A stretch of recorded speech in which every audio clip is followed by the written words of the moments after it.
Hey guys, how's it going? Hope you're doing well. My name is Crown, and today I'm going to read you some very interesting stories that I hope that you're gonna love. And now, without further ado, let's go!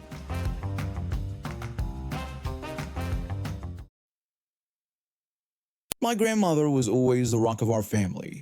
She was the one who made sure everyone got together for holidays, who remembered every birthday, and who always had a pot of soup ready if you happened to stop by. She was the kind of woman who'd slip you a $20 bill even when you were well into your 30s because, in her eyes, you were always her grandchild who needed looking after. 3 years ago, she was diagnosed with pancreatic cancer. It happened so fast. One day she was complaining about some back pain, and 6 months later she was gone. The doctor said that's how pancreatic cancer usually goes. By the time you notice something's wrong, it's already spread.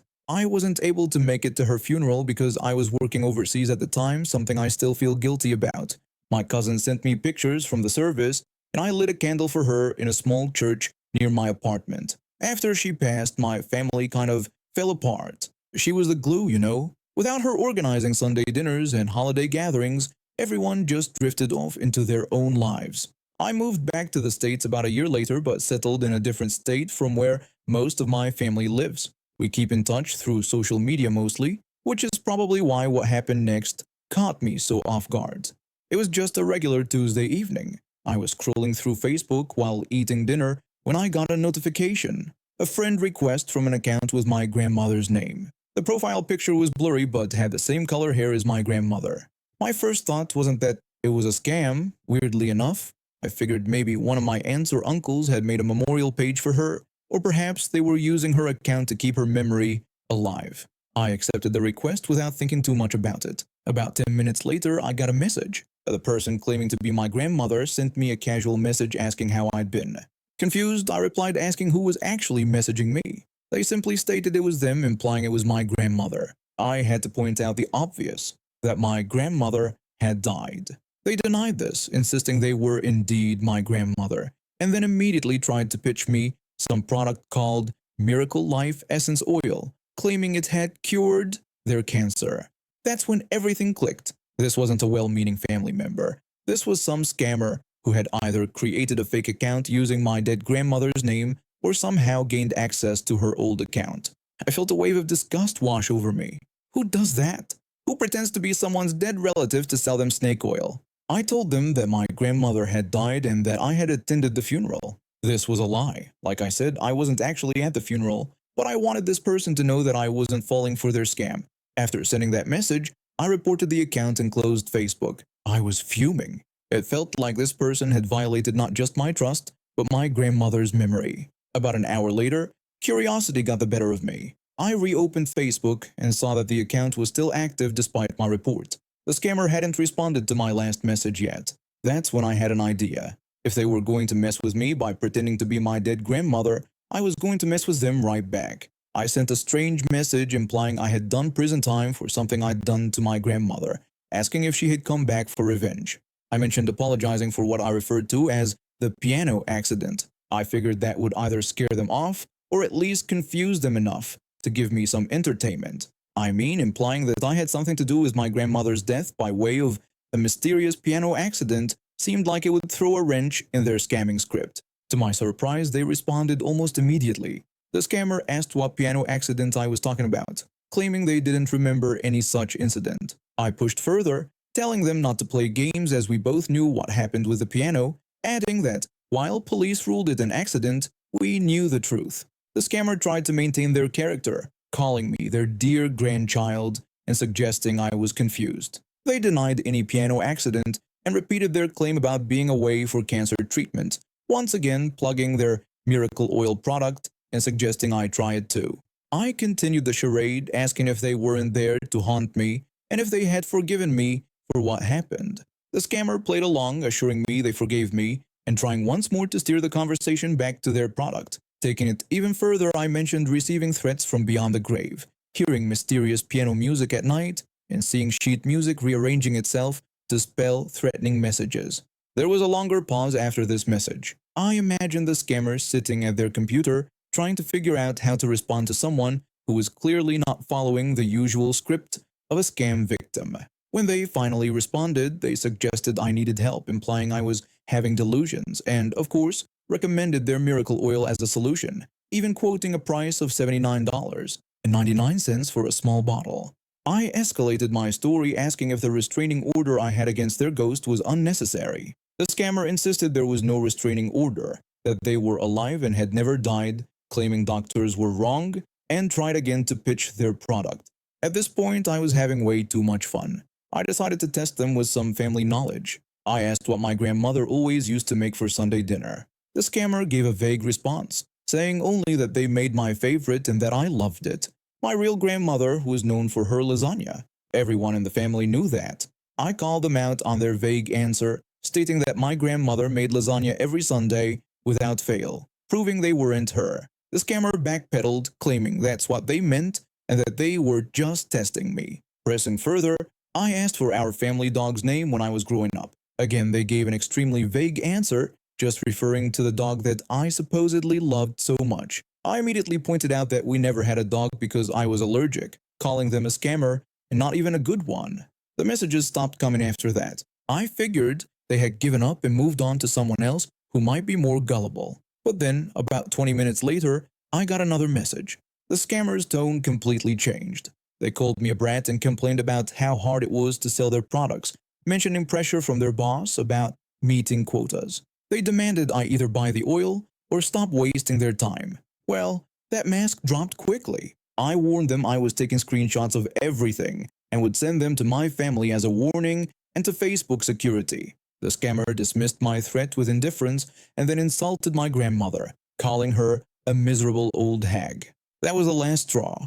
No one talks about my grandmother like that, not even some faceless scammer halfway around the world. I defended my grandmother's memory, describing her as an amazing woman who would be disgusted by someone preying on grieving families. I explained that she taught me to stand up to bullies and scammers, which is exactly what I was doing. I told them I had already reported their account multiple times, sent screenshots to Facebook support, and posted warnings in all my family groups. After that, the account blocked me. But I wasn't done. I made good on my promise and sent screenshots to everyone in my family. My cousin, who works in cybersecurity, helped me file a more detailed report with Facebook. Within 24 hours, the account was gone. I was angry that someone would try to use my grandmother's memory to scam me. I was sad because it brought back the grief of losing her. In a strange way, dealing with this entitled scammer who thought they had the right to impersonate my grandmother made me feel closer to her. I could almost hear her voice in my head saying, "Don't take any nonsense from them. She never put up with anyone's crap, and neither would I." A week later, I got a call from my aunt. Apparently, the same scammer had tried to friend request her using another fake account, this time pretending to be my grandfather who had passed away 10 years ago. Thanks to my warning, she knew exactly what was going on and reported them immediately. I like to think that somewhere, my grandmother was watching and laughing as I turned the tables on them. I never liked hugs or any kind of physical contact that wasn't on my terms. My parents thought I was just being difficult, but as I got older, I realized there was more to it. At 25, I finally got diagnosed with autism spectrum disorder. The diagnosis explained a lot: my sensitivity to certain textures, my difficulty with eye contact, and my need for routine. One thing I discovered about myself was that while I disliked light touch, deep pressure actually helped me relax. My therapist suggested I try a professional massage to help with the muscle tension I carry from constantly being on high alert in social situations. It took me months to work up the courage, but I finally made an appointment at a local spa with good reviews. The day of the appointment, I was nervous. I'd never had a massage before, and I wasn't sure how my body would react to being touched by a stranger for an extended period of time. The receptionist was friendly and handed me a form to fill out.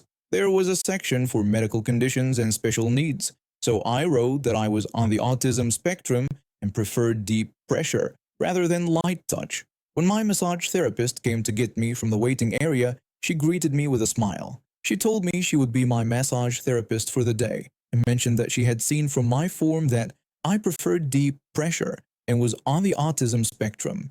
She assured me that it wasn't a problem at all and asked me to let her know if anything felt uncomfortable during the session. I felt relieved by her response. I thanked her and admitted that this was my first massage, so I was feeling a bit nervous. She reassured me not to worry and explained that she would guide me through everything. She instructed me to undress to my comfort level and lie face down on the table, promising to knock before coming back in. She left the room and I got undressed, leaving only my underwear on. I lay down on the massage table as instructed and pulled the sheet over me. A few minutes later there was a knock and she came back in. The massage started well. She used firm, deep pressure as I had requested, and I found myself beginning to relax. The oils she used smelled nice, and the room was peaceful with soft music playing in the background. For the first time in weeks, the constant buzz of anxiety in my body started to quiet down. About halfway through the session, I was lying on my back, covered in massage oil, with just a thin sheet covering parts of my body. I was feeling vulnerable but also more relaxed than I had been in months. That's when the conversation took an unexpected turn. The massage therapist suddenly commented that I wasn't like most autistic people she had met. She struggled to remember the term but described it as something like autism light. I blinked, trying to process what she had just said. Here I was, nearly naked, covered in oil, in a vulnerable position, and suddenly we were discussing my neurological condition. I took a deep breath before responding. I explained to her that she was thinking of Asperger's syndrome, but added that we don't use that term anymore because the man it was named after was a very literal Nazi. She laughed nervously, her hands pausing briefly on my shoulders. She quickly suggested that we not get into all that, but I felt like I needed to explain. Maybe it was because I was caught off guard, or maybe it was because I'd spent years educating myself about my condition and the history behind it. I went on to explain that Hans Asperger separated some autistic people from others because he thought they had special skills that made them worth saving. The massage therapist enthusiastically agreed, saying that was true, they do have special skills. Her enthusiastic agreement made me uncomfortable. She clearly wasn't understanding the problematic nature of what she was supporting. I bluntly pointed out that what she was agreeing with was essentially eugenics. She responded with a simple, "Oh," and I could feel the sudden tension in the room. Her hands moved more mechanically now, no longer with the confident, relaxed motions from earlier.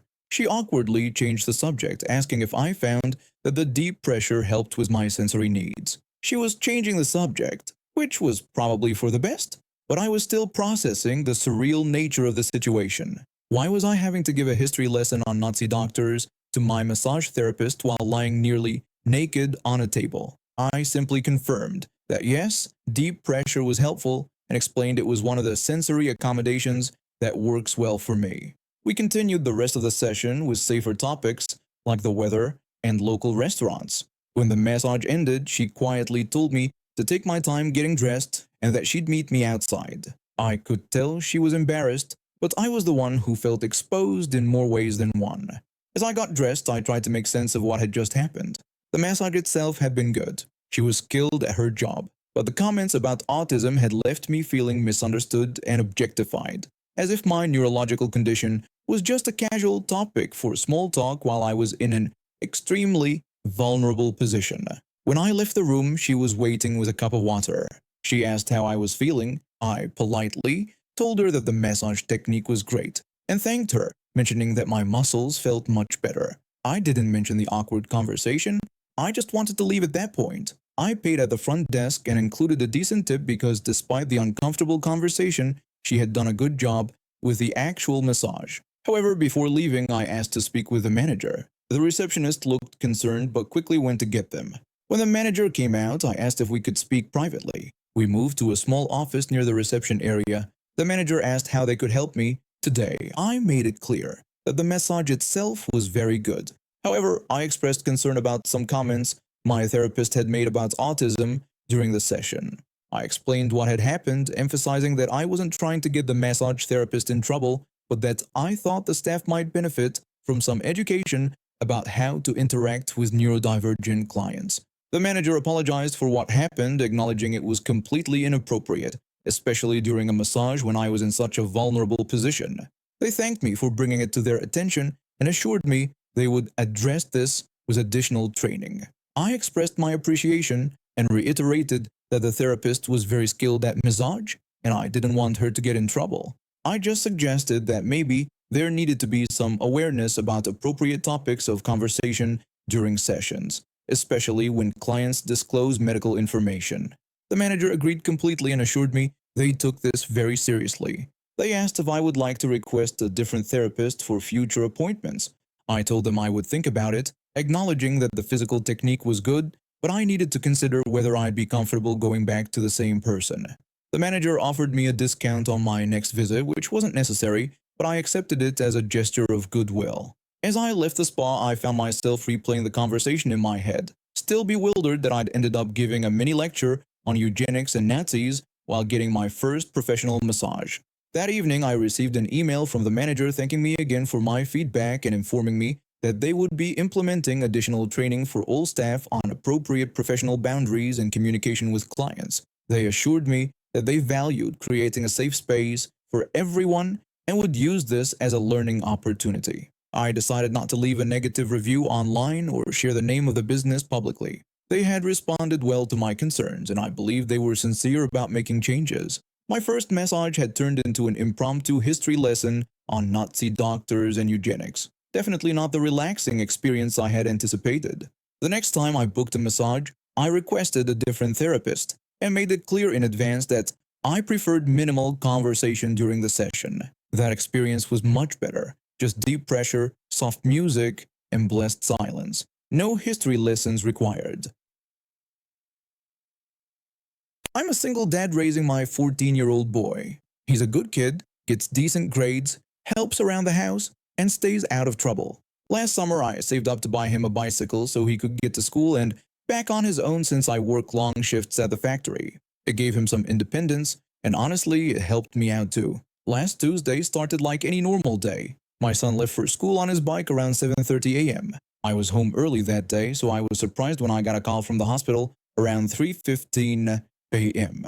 When I arrived at the emergency room, my son was lying on a bed with road rash down his left side, a sprained wrist, and a gash on his forehead that needed 6 stitches. Through tears, he told me what happened. He was riding home from school on the side of the road when a large SUV came up behind him and started honking repeatedly. There was plenty of room for the car to go around him, but instead the driver kept blaring the horn. My son explained that he was riding as far to the right as he could, and even waved his arm for her to go around him. The woman driving apparently thought my son's wave was him giving her the middle finger. She wasn't having any of that. My son described how she rolled down her window and started screaming at him. He couldn't hear everything because of traffic, but he could make out that she was calling him disrespectful and threatening to teach him a lesson. He tried to pedal faster to get away from her, but the SUV sped up and followed him. He turned down a residential street thinking she would continue on the main road, but she followed him. My son told me with fear in his voice that he was really scared. She was right behind him, still honking. He could see her in his little bike mirror, and she looked extremely angry. What happened next still makes my blood boil. This woman, this adult, deliberately bumped the back tire of my son's bicycle with her car bumper. The impact sent him flying off his bike onto the pavement. Several neighbors who witnessed this ran out to help. One was a nurse who immediately checked him over, while another called 911. The nurse demanded to know what was wrong with the woman, emphasizing that he was just a child. The woman defended herself by claiming he had disrespected her by giving her the finger and complained that kids these days have no respect. A neighbor pointed out that this didn't give her the right to hit him with her car and that she could have killed him.